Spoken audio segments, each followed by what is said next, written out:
Hello, everybody. This is Rob Fredette with the podcast HODGEPOD, and welcome back for another episode. They just keep rolling, and joining me on this episode is Ben Crockett. He is a author, and has a novel, which his first one. It's called Squeeze Light, and I cannot wait for him to talk to me about it. And first of all, Ben, welcome to HODGEPOD. I'm really glad you're on. I'm really looking forward to talking with you. Yeah, I appreciate you having me on. Excellent. So thank you. While we're getting ready for this interview here in this podcast, one thing I did not know, and we'll talk about the book, is I've been to LA a couple times. I love LA. And I did not know that LA has tunnels underneath. So please talk about that, because that sounds like fun. So it's not so much the tunnels as it is the water, the washways for the water. And those go underground. You can imagine that city is built essentially on a hillside that all spills out into the ocean. And growing up there, these underground washways, as they go underneath the city, became a superhighway for us as kids. And we would use them to just navigate the city and get around. And because it was definitely had some questionable parts of town and places we wanted to go that required us to cross these questionable parts of town. And so my son always asks, he's 13 now, and he is always curious about stuff we used to do. And he's like, how young were you when you went down into those? Because I've showed when we go to, I live in Park City now, but we go to LA and I'll show him some of the tunnels and they just look like they go on forever into darkness. And he's like, how old were you when you used to go into those? And I was trying to think back and I was like, man, when I was in elementary school, we used to take those to school. You drop down, you and a couple of your friends, and then you would take them to school and you pop up, but you had to help each other out because they were too deep to get out when you're a little kid. But it really just became commonplace for us to use them as our highway around everywhere we wanted to go. Fascinating. I remember those times growing up, riding bikes. You could ride bikes all day. You didn't have to worry about it. You came home when the lights came on, and when it got dark, you didn't have to worry about that stuff back then. It was like you had your freedom. And I remember those days very well. When you went through some of the tunnels, were there any things that were not weird, or was it just pretty normal navigating through? Because I'd probably get a little bit creepy going through those tunnels. It was, and it was one of the places, and a lot of it reflects in the book. That's where I pulled it from, is everybody kept telling us, don't go down there. And there were rumors about a guy who died in one of the tunnels. And the rumor was, or we don't know if this was just parents telling stories to keep us out of there. But I did look it up, and I cannot find anything that exists on this story. But there was a guy who used to, when the water would come down the washes, he would get a boogie board and go ride down the washes on the water that would come down in waves. And I remember seeing him do it. And then my parents told me that he ended up dying in one of the tunnels, which I can't find any proof of, but it stuck with me. And so when we would go down there as kids, you didn't know the twists and the turns and where everything was. So you were constantly like hoisting each other up to peek out of storm drains or whatever you could do to get your bearings. And it was creepy, but nothing big picture ever happened to us down there. We went and we spent from elementary school all the way through early high school, when everybody started driving, that was our thoroughfare, and we used it constantly. And of all the years we went down there, we never encountered anything weird, never encountered another soul down there. We were the only ones, but it does stick with you the whole time. No matter how many times you go down there, if you find yourself alone, you hear the noises from the street above, the trickling of water, everything's kind of slimy and mossy and smells weird. And it is a scary place. And that kind of what stuck with me is, it was, even though we never had any really terrifying occurrences down there, stuff as kids you can't explain, but as an adult you'd probably explain it away pretty quick. But it did linger with me, and it's like, man, that'd be a great location for a book. It's a great theme to a book, just because it's, so close to society, so close to everything. You're always an arm's reach away from people and cars and everything, but you're still removed from the world. So that does have a creepy effect. It's like walking down a dark alley, but underground. It makes it even worse. There were no lights down there at all? No, nothing. It was totally dark. And we, as kids in the 80s, flashlights and batteries were a hot commodity. A pack of AA batteries was more than any of us had. And we would kind of use whatever we could find. You find old Bic lighters that sort of worked, and you'd walk around with a lighter. Or that's hence the name of the book, the Squeeze Light. Mm-hmm. It's just a little flashlight. There was a novelty thing I found in someone's trash that you'd pinch it and it would light up, and it was never consistent. It always flickered, made an eerie light when we were traveling around in the tunnels underground. And that became a through line in the book, this weird little light that he always had with him, the main character always had with him as his backup. But yeah, we would just do that. And then once you knew your way, we started dropping our bikes down in there, and then you just coast, because we all lived up high in the hills. Yeah. So everything was downhill from there. And so we learned where all the twists and turns were, and we figured out ways you could ride and drag a hand down the wall, so you knew where you were to keep your balance, or just ride with your feet out and just hope you didn't run into something. But man, it was a fun adventure for sure. But it also, in hindsight, when I was writing everything, it brought a lot back. It was creepy. Tons of twists and turns, remnants of, old mechanics that used to be down there, maybe to check water flow or whatever it may be. There was a lot of weird stuff down there, but all easily explainable as an adult. Yeah, I don't know if I could find the courage to go down tunnels as an adult, but when you're growing up as a teenager, you have no fear. You're indestructible. You have freedom. And I remember days riding bike, like I said earlier, for hours and hours till nighttime, and not worrying about. You were free to do whatever you want. We used to ride bikes for miles and miles and not worry. Yeah.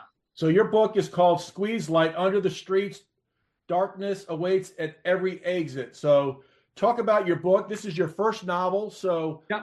What's your occupation, or what do you do now before you wrote the book? Because this is your first one. To take it way back, I grew up riding BMX bikes, and I got a job testing bikes for a BMX magazine. That over years worked my way up to editor of the magazine. And at a certain point, I was doing 100 pages of content every single month for this magazine. But the reader base was 13 and under and 30 and over. Mm-hmm. Lots of rules, because we were in every school library, public library, on every newsstand. So there was lots of rules about what you could say, what you couldn't. So I did tons and tons of writing for that. And the regulations were so strict. It was really hard to write anything that was creative that somebody might want to read. And so when Finding Nemo came out, that was an aha moment where it's, you can be creative and on both sides of the fence. You can make something that appeals to kids, but also resonates with adults. So from that magazine, I went to a off-road magazine. I worked there for another 10 years. But that was all hard facts and statistics. That's all anybody cared about: horsepower, torque ratings, you name it. They didn't want interesting stories. So once I was done with the magazine industry, once that kind of started folding in on itself, I just decided I really enjoyed writing, but I'd spent my entire life writing with rules. And I wanted to see what I could do. I have lots of ideas, and I've met thousands of interesting people and personalities, and been to crazy places. And I just went, I don't know if I have the motivation to finish a book, but I'm going to sit down an hour every day and just try. I'm going to write until I run out of steam. Maybe I'll get halfway done. And the more I wrote, the more it just came together. And I, could see things that bothered me in movies, holes in movies and scripts and things. And I went, now's my opportunity. I can fix this. I can write this book and there are no holes. I can make this a complete story as I'd like to see it. And then by the time I was done and got into the editing process, and the editors had it, and cover art, I just rolled into the next thing and kept writing. So I found it very liberating to be able to just write without the rules.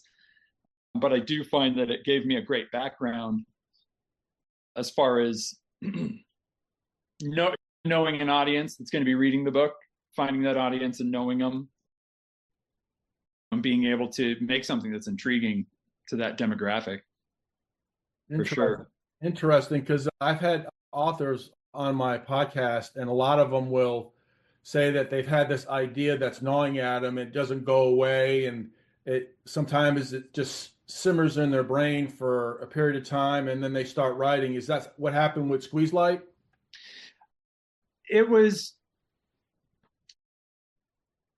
kind of hard to think of like how it started. I knew my son fell in love with Stand By Me, and he was probably 10 at the time. And I was looking at it going, man, when I was your age, that movie was 20 years set, I guess, in a timeline that was like 20 years prior to me, at least in the 60s. But it was really intriguing just to see what their life was like as kids. And I looked at that and went, man, they were so free. They could just go wander out into the fields and have all these adventures. And then I started thinking that there's not really a movie or a book or anything that I've read that is that for my son. And I was like, wait, we're in the same boat. I could write something based in the 90s, and that would be his reflection, a time just before cell phones.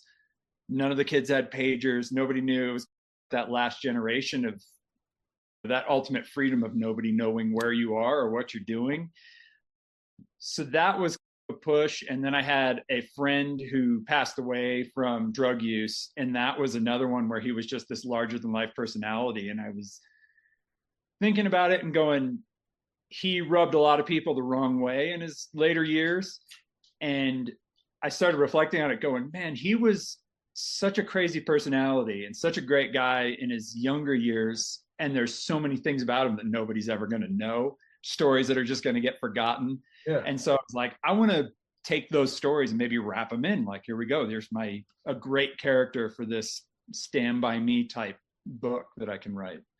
So those two things, I think, wanting to write something that my kid could appreciate, and then wanting to write something that could really pull my friend's personality along with all the other personalities that I knew and people I've met in my life that just seemed too elaborate to be made up. They're just crazy characters, and wanted to put that all on paper and kind of immortalize it a little bit, even if it's just for a few dozen people to read. Yeah, it's interesting. You mentioned Stand By Me, but there's movies from the 80s and 90s where it was a bunch of kids against the world.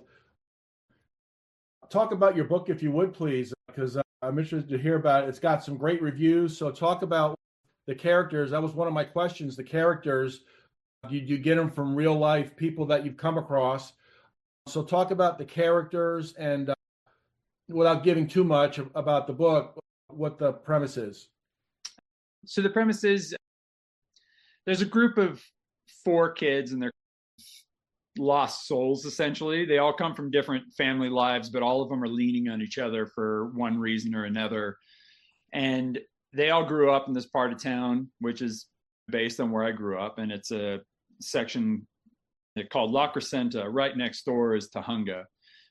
Tujunga used to be run by the Hells Angels. And so when we grew up, Tujunga was literally the other side of the street from where we grew up.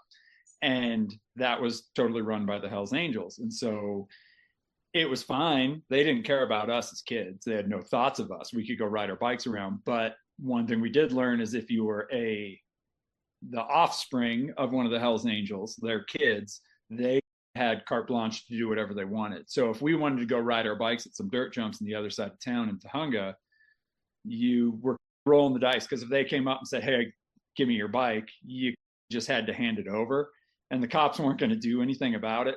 And we all knew it. So that was what drove us into exploring these tunnels and finding our way around town using these tunnels. So in the book, I pulled those elements together, these kind of aspiring club members, motorcycle club members, these kids, and how we had conflict with them. And that turned into 2 different stories that intermingle. And it was one of those where I wanted to tell 2 stories that tied together. And at a certain point in the book, I was like, this is never going to happen. There's no way I can tie these 2 things together. These kids are exploring the underground, and then these other guys who they're trying to rob a local school that they found out had a bunch of computers and stuff in it. And as I'm writing the book, thinking ahead, I managed to tie all this together. Like, I was surprised with myself by the time I managed to get it done and make it all work. But yeah, these kids were just thrill seekers, and the one character, Gabe, loved to push buttons, loved to rub everybody the wrong way. He got a kick out of it and just didn't seem to care. And so he was constantly egging on this conflict between the gang members and the group of friends. And in the end of the book, they come to a point where they either need to help each other or kill each other. And that's how it all spills out to the final chapter. So it was fun. There's a lot of movies that I watch where I just admire, how did that work? What was the process of writing that movie where you have this impossible ending and a million loose ends, and they all just seamlessly intertwine at the end? And it took a long time. It took over 2 years to pull that all together and make it happen, and just reading and rereading and trying to find every single hole in the book and fill it, because that's always my biggest gripe when I watch a movie and go, man, that was such an easy hole to fill. Why didn't someone take 10 seconds and connect those dots? And so, just holding myself to my own standards, I really had to go through and make sure I tied all these loose ends together as best as possible. It wouldn't be rubbed in my face by my friends when I finished it. You mentioned movies. The one movie that just came to mind was E.T. The movie when the E.T. was with the family there, and then he had to coax his older brother's friends to come in at the end of the movie. They were like at the epicenter, the climax of the movie. At the end of the movie, I just thought of that. They had to, not conflict, but he had to convince his brothers or friends to join them to get E.T. home. So I just thought of that. That was interesting. They come together. So it's fascinating. I still think that's the greatest any movie of all time, but that's just my opinion. So I always like to say that. It's great stuff. When I talk to authors, what is it like when you write the book? Because you have to have a discipline to do it, right? You were writing for magazines, but you have to have a discipline to do that. It's something that you have to stay focused on, right? Yeah. And it's really hard because you do get, with deadlines and magazines, like I said, at a certain point I was doing 100 pages of editorial for one magazine and then between 40 and 60 for another every single month. So I was always behind a computer, always typing. I was out shooting photos, writing stories, doing interviews, and it never ended. So there was a part of me where I went, what am I doing? I'm giving myself a writing assignment, but I don't have a deadline. And so how do I hold myself to this? Because I do know myself. I will start things and not finish. And I started writing it. I'd listened to a few podcasts and listened to some people talk about writing books, and the Adam Carolla's one where he was talking about writing his book. And he said that you start writing a book and a year goes by like that when you think about it. Yeah. And you look back after a year and you go, wow, look how much I did. And so I kept trying to remind myself of that and go, if I start an hour every day and commit that, how far will I be? Will I be able to finish this book? And my goal, it was weird. I had a word count in my head. And at a certain point, I just blew past that word count. And I had heard a comedian say once that when you have a good idea, you can't write fast enough. And even though I wasn't writing jokes, I had that, I know where I want this to go. I have all these ideas, all these characters, all these personalities. And I just told myself, don't stop and think about, does this need to be there? Should I edit this out? Just put everything you think belongs on paper and then go back and edit it out later. And by the time I was done, I was 700 pages into a book. I had no idea, because I had no idea what the page count to paperback, like what does a Word document to paperback look like? So in my head, I'm going, there's no way I'm writing enough. This is going to be such a short book by the time I'm done. I had found weird word math you could do, 300 words per page as an average. And I was doing that and going, this book's going to be 150 pages long and no one's going to care. And by the time I was done, it was like 700 pages long. And my editor just went, if you want kids under 14 to read this book, you missed the mark by about 500 pages. And So we edited down a decent amount out of the book, and she went and sat down to read it, and she from the start, my editor was like, this is just too heavy, it's too much. And even like I hand it to adults now and they just go, geez, this thing's huge. But she started reading it, and by the time she was done, she went, this, everything needs to be here. And that was because, having never written a book, I'm basing everything off of rules and what I'm being told. Like, there's rules, you need this many pages for this demographic, this many pages for this demographic. And there's always an argument. You always have the Harry Potters of the world. And then they were saying like, oh yeah, 3 to 4 words is ideal for, statistically speaking, those books sell the best if you have a 3 to 4 word title. And there's an argument. What about Jaws? What about The Beast by Peter Benchley? There's always an argument if it's good. And so I took that and went, if I write the best thing I can write, and by the time I'm done, if I read it and I go, I think this is really good, I think it belongs, I don't need to meet standards. I can make my own standards. I can have a 2-word title and it'll work. And like, one of the biggest turning points for me is there's a chapter in the book, and the entire chapter is a very long story about a guy, one of the main characters, having to basically take a crap at school. And it doesn't always land with like this generation, because they have doors on their toilets. It's fine. There's nobody in the bathroom smoking that's going to think you ratted them out. Like, it's a completely different world. But she started reading that chapter and called me and just went, why is this here? Why is there an entire chapter dedicated? Like, this is gross and unnecessary. And it all came down to the last line of the chapter. And then she's like, this is red flag to get out of here. And then by the time she finished the book, she called me and goes, that chapter has to be there. Like, that final line to that chapter carries throughout the book. And if it loses all meaning without that one chapter, she's like, you really brought that all together. And it seems gross and seems like way out of sorts. Even, podcast with people, I'm like, oh yeah, it's a whole chapter about a guy taking a crap. Sounds interesting, right? You want to read it. But having her, who it wasn't her demographic, it wasn't her style of book. By the time she was done, she's like, yeah, it absolutely has to be there. And she's like, we've arrived at a point where this book is about 600 pages. And I'm going to take this formatting and make it work at 500, just because your print costs go way up at 500 pages above that. And so she's like, we're going to make this work. And so people pick it up and they go, this is a fat book. And they look at the point size and they go, wow, this is really small. But at the same time, I've had so many people who pick up the book and they go, oh yeah, I bought your book 2 days ago. I just finished it. It's amazing. And then I'm blown away. I was like, how, like, I couldn't even read it that fast, and I wrote it. Like, I couldn't even mentally paraphrase it that fast.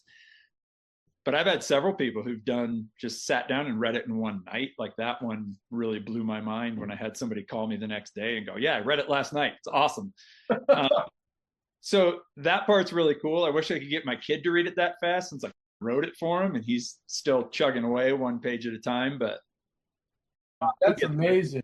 So I always ask authors, how do you know when that chapter's over to start the next chapter? How do you know when whatever you got in that chapter is moving on to the next one, so you can keep the story flowing? So Squeeze Light managed itself because I had, at any given time, there were 2 or 3 timelines that were all working together. So I could never stray too far from one timeline until I brought the other one in, and then had to bring another one in. They had to zipper together. And if you get too far along with an idea, then it won't mesh. And so I realized that as I was going, I need to reel these ideas in. I need to have finishing points for each chapter. I can have all the detail I want, but I need a target, because otherwise I could just keep writing. Same as I could sit here and just keep talking for an eternity. So I would set myself a finishing point. This is where I want this chapter to end. And then I could fill it all I wanted to. The next book I'm working on is a little bit more of a timeline. The book is start to finish. in a timeline. So it's that one I'm struggling with a little bit more. It's, oh geez, when do I break this up and how do I break it up? So it's that one I'm struggling with, but Squeeze Light sorted itself out in that sense.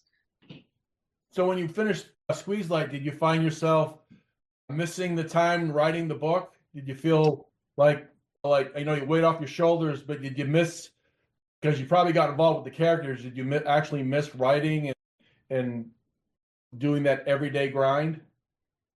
It's weird.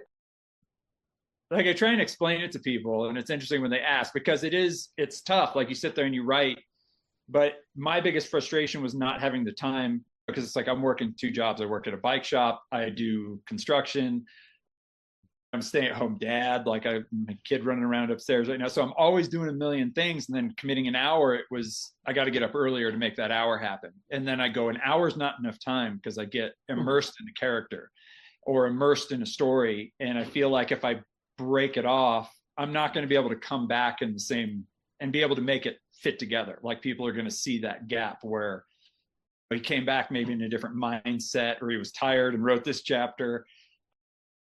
So my biggest struggle was like having enough time. Like I want to sit down.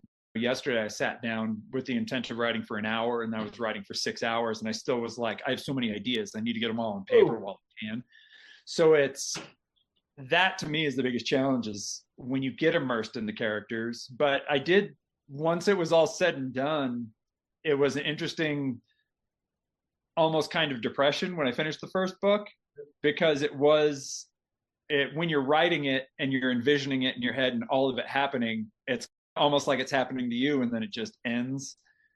And that was the hardest part, was to like leave these characters behind, because you create these characters that it's not me, it's not anybody I know, but as you're writing the book, you're picturing it like, hey, if this was my group of friends and this is how we used to interact, and even though they're different names and different places, you can't help but attach yourself to it a little bit, especially when it's loosely rooted on your life as a kid.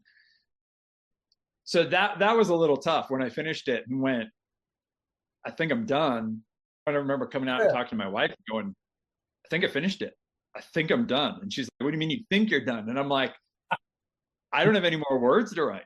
It's like you said, like end of a chapter. It just got there.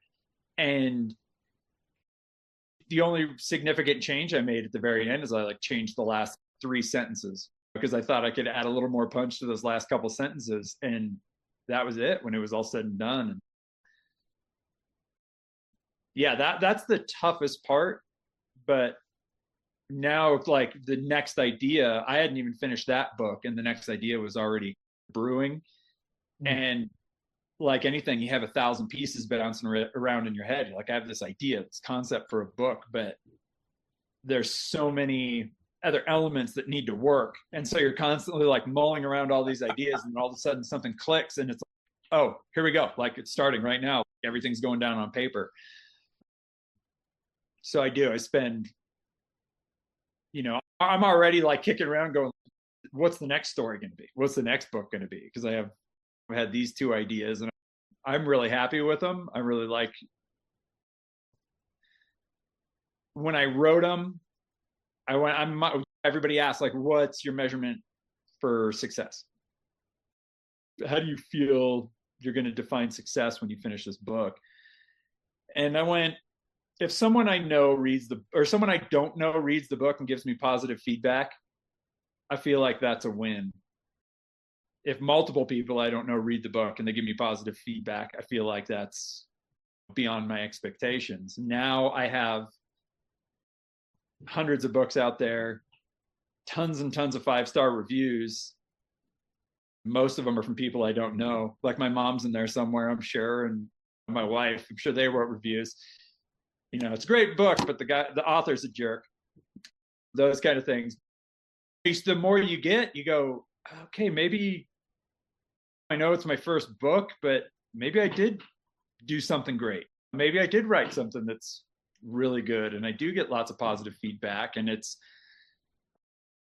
I got one review that said it's Stand By Me meets Stranger Things. And for whatever reason, that kind of struck an algorithm with people, and now it's actually, the book's being pitched as a movie. So it, being a first-time author, that's why I keep telling everybody, even if it goes nowhere, even if it never becomes a movie, even if it never makes it out of the pitch phase, that's awesome. It's awesome to know that this thing's being put in front of all these awesome production companies, and they're entertaining it. Even if it's only for a second, they're looking at it and going, I don't think so. But if they look at it and go, it's pretty good, that's all a win. Like that's what I tell people is, when you set your expectations very realistic, it's all kind of a win. I was looking for one good review, and everything beyond that is a win. Now I get to go do stuff like this, just talk with people about it, and this is beyond my expectations that people might want to listen. So this is fascinating because it's funny. I have the review right here. Michelle D. Lewis, perfect for fans of Stranger Things and or Stand By Me. This coming of age tale delivers danger, nostalgia, and a haunting journey you won't forget. Highly recommended. I love nostalgia. I always talk about it all the time. That is absolutely a great review. You've had many great reviews. One thing when you write there, and even when I do my podcast, when I sit down and think about something to do, or I edit, I plan on doing it, and then an hour and a half goes by. It goes by so fast. I don't know where the time goes. It's amazing. I always think about that. I've heard it defined, your brain's always looking for shortcuts.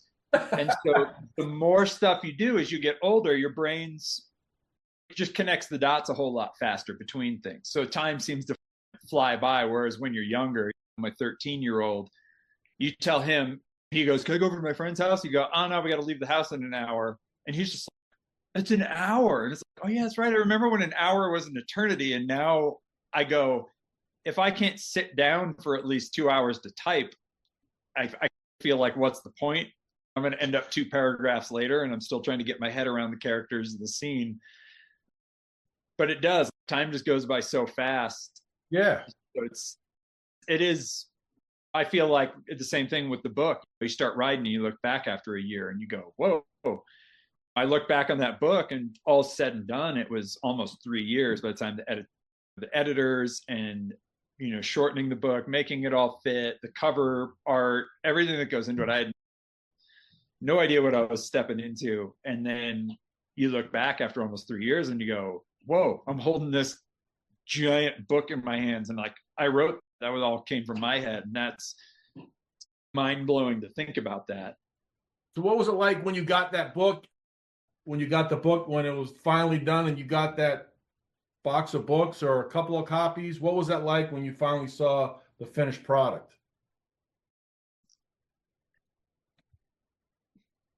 I can't say, I'm not like a very excitable person, but I also come from a world where I had my name in photography on magazines every single month for 20 something years.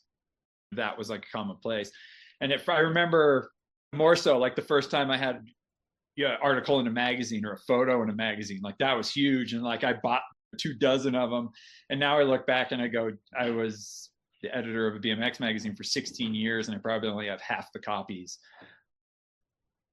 But it's like everything. You do it enough and it takes something away. And then when I got that book, I was like, wow. Like I was more impressed with the size and volume and thinking, I did this. All these words came from my head, like that part, the fact that I sat down and wrote all this.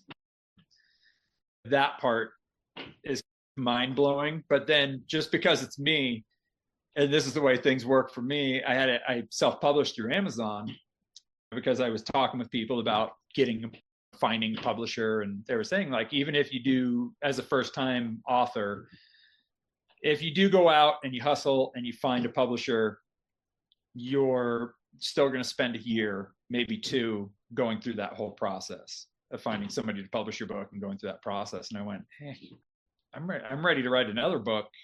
I don't want to spend 2 years haggling over price and where it's going to be displayed or who's going to have it. And so I self-published through Amazon, and the first batch of books showed up, and I was so psyched, and I sent them out to some friends and family. And it was probably about 2 weeks later, one of my friends reached out and goes, "Hey, they spelled your name wrong in the binding."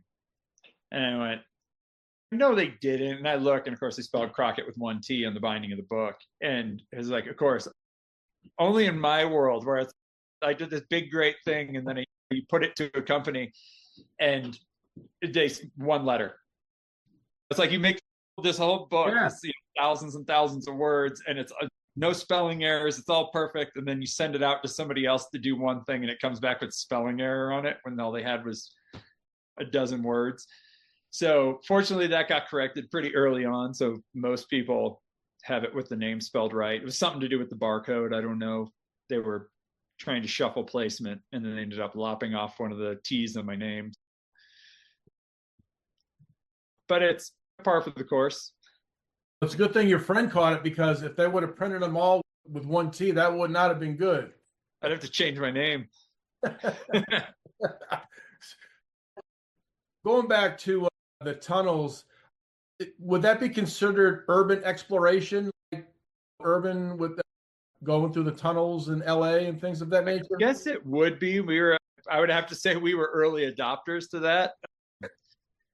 We would, so my friends and I, like in our lives and what spills into the story, when we were kids, we were probably the most unruly group of kids, just because nobody had cable, nobody had video games. So we would just leave the house every morning. As soon as the sun came up, we'd all go meet up somewhere, and then we'd just go explore and find our way around. And so we all got into Boy Scouts. We had some of our friends' parents forced it, and then the other kids went, "Oh, hey, they're in Boy Scouts. Let's go join. They're doing fun stuff." And rock climbing was one of the things that really grabbed us. And so we would borrow rock climbing gear when there was a trip coming up and it was accessible to us. And we would go rappel off of rooftops and bridges, anything we could find that was over like 3 stories high. We would be rappelling off it in the middle of the night. We'd go sneak out and rappel off stuff. And that was one of the things that led to the end of this book, was when you're rappelling off a building at 2 a.m, things happen, people go places, and nobody's looking up. So people are out doing nefarious things in the middle of the night, but nobody's looking up to see if there's some teenager hanging 4 stories above them looking down from a rope. Right.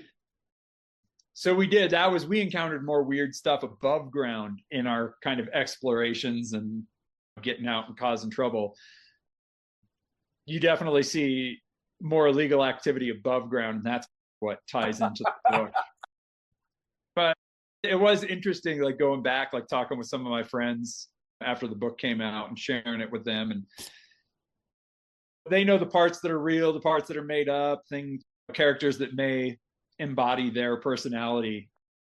But we were just reflecting on a lot of it, going, man, we really should go back and apologize to everybody's parents, like every kid's parents, all the Boy Scout leaders who were there volunteering their time. Like, we were terrible kids, and we had a lot of great adventures, but we also caused a lot of trouble and got in a lot of trouble. And so it was, in hindsight, maybe we should go apologize. And that was what I told one of my friends. I was like, hey, if you're talking to your parents anytime soon, you should just apologize for me and everybody else, I guess. That's wild, because when I was growing up, wiffle ball was the sport, riding bikes, playing baseball, playing basketball. Wiffle ball was fun. Then we'd hang out at night and walk through cemeteries and things like that. So yeah, I remember those days. And if I'm not an author, but if I had to write a book, all my friends I had in high school and stuff like that, we bust each other's chops 24 hours a day. I don't know if everybody did the same thing. So I don't know if I could write a book, but it was pretty funny growing up. Those times were really simple. Yeah, it sure feels like it. Now everything that we did would be considered assault. The way we terrorized each other and gave each other a hard time, it was like, now it would just be assault and bullying. But at the time, that was just us finding entertainment, like finding some gross pond and daring each other to jump into it, not even knowing what was in there. Or we used to go, and there were like housing tracts near our house where they had all these like model homes.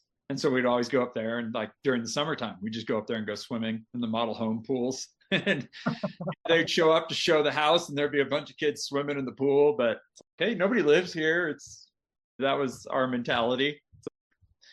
But I look at it now, and my son, he vocalizes that he's bummed with his group of friends because they're not near us. They don't have those kind of adventures. And I always tell him, it's like kind of in this day and age, you couldn't really get away with it. There's cameras everywhere. Everyone's got a phone. All the kids have Find My Phone apps, so their parents all know where they are all the time.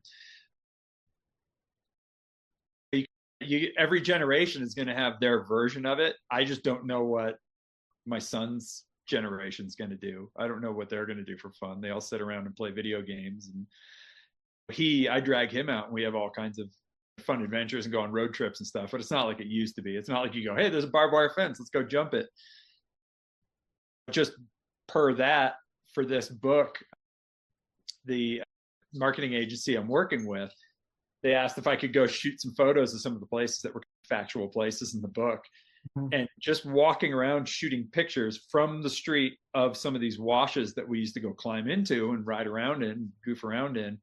I had two people that give me the, excuse you, you can't do that. Just taking pictures of washes.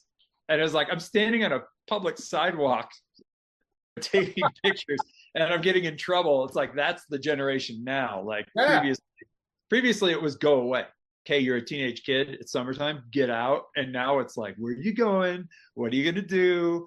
Yeah. Who are you going to be with? How can we reach out to you? Stay in touch. So it was like, when you think back, you had this crazy freedom. And that's where I think that's where it went away, because somewhere in high school, I got a pager, and then you lose a little something. Then you get a cell phone, you lose a little something. And, my friends and I used to take a trip every year where we called it our quest for manhood, just for fun, where we'd all get together. You get a bus ticket to San Francisco from LA, and then $20 in your pocket. And that was it. We'd go up there for 3 days, and that's all you had. No cell phone, no anything. You leave everything at home, and then you go. And it was always a crazy adventure, and it was fun. You look forward to it every year. And it's like something about not having the cell phone. Like after a couple hours, you don't even miss it. You find yourself talking to people you didn't know, and you otherwise would just avoid because you're here in your phone. So I enjoyed that stuff a lot. And I try and make a point of leaving my phone at home on occasion. And my wife will be like, "Oh, you forgot your phone. You need to go back and get it." Like, yeah, no, I'm okay. I'm fine. I can live without it. And it leads to its own adventures. Yeah, I remember the days when there were it's amazing how we got by. We had landlines, we talk on the phone from our house, and that's the way we communicated, and technology has come a long way. Tell my son about, oh yeah, you had a phone, but you were strapped to the wall. And he'd be like, well, how's that work? And it's like, yeah, you had a cord, and then they invented longer cords. And the next thing your sister's got the phone, but she's down the hall and in her room. But all you had to do, if you wanted to eavesdrop, was just go pick up another phone and listen. And he's like, wait, you could do that? You just pick up any phone in the house, and you're listening to their conversation. You just had to be quiet, and you could jump in on their call and eavesdrop. And it is funny when you think about how far technology's come in such a short period of time. But it's like watching movies. The 80s, you didn't have any of that. And then in the 90s, you had pagers. I remember watching, what was it, Die Hard 2 with Bruce Willis, and he had a pager, and the pager went off when he was trying to fight the terrorists. And as the years went on, there was more technology, and then the flip phones, and now it's crazy how the technology is really AI and everything. I've been really honored to have Ben Crockett on my podcast. He's the author of his first novel, Squeeze Light. Under the Streets, Darkness Awaits at Every Exit. It was his first novel, and he said he's writing another one. You can find the book on Amazon. Where else can you find your book, Ben? Amazon right now, and other weird websites. Apparently you can buy it on eBay. I saw one on eBay for $56 the other day. So I don't know if that's a sign that I've arrived. Oh yeah, you've arrived. Oh yeah. eBay, that's fascinating. Just like the evolution. I always like the process. You're going to write another book, and maybe you'll get this Squeeze Light, your novel, into a movie, and then everything will be gravy after that. Yeah, who knows? But as long as I'm I'm happy being able to write what I want to write, and I feel like I wasted a lot of years writing with rules, and now it's like, why wasn't I writing books a long time ago? I was like, it seems like a crazy thought, but it is something I look at and go, I did this, I enjoyed it, it was fun. I have realistic expectations. If I just get some good feedback, I can get one person to read the whole thing. They were saying at one point, someone asked, like, what was your outside goal? And I said, if I made enough money to do an audio version of the book so everybody could listen, everybody could read it or listen, and there was no excuse not to if you were interested. I said that would be a measure of success. But the fact is, being pitched as a movie now is just, that's beyond anything I could have imagined. So it'll be super cool to see how far it goes. But like I said, it's all a win. Sitting here talking to you, this is a win. This is all gravy. So it's a fun place to be. When you get your second book, you have an open invitation to come back on my podcast. I would love to have you back on again to talk Awesome. about your second novel. Ben, I'm truly honored when people, authors, actors come on my podcast. So thank you so much for coming on. I really appreciate your time. Awesome. Thanks for having me.